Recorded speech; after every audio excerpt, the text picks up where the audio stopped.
کہ دین کی نشانیوں کی قدر کرنے کا حکم.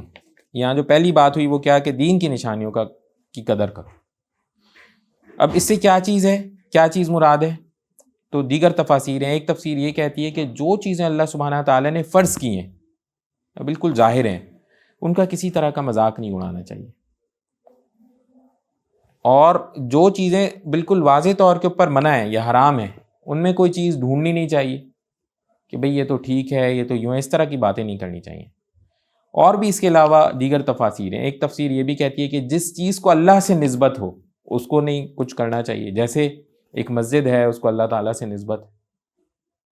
پھر ایسا ہو گیا کہ جی آپ دیکھیں صفا اور مروہ وہ کیوں مشہور ہوئے اور کیوں مسلمان اس کا یعنی اس کی صحیح کرتے ہیں؟ تو کیا وجہ ہے کہ جی جو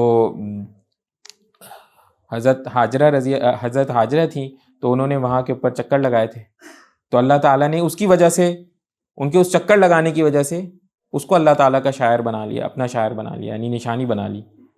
تو اس طرح سے جتنی ایسی چیزیں ہیں کہ جن کا تعلق یا جن کی کوئی چیز اللہ تعالیٰ کی طرف نسبت ہوتی ہو، ان کا کوئی مذاق نہیں اڑانا چاہیے. اس میں اللہ والے بھی شامل ہو جاتے ہیں کہ اللہ والوں کا بھی مذاق یا ان کے ساتھ ان کی کوئی اس طرح سے چیز نہیں کرنی چاہیے، اوائڈ کرنی چاہیے.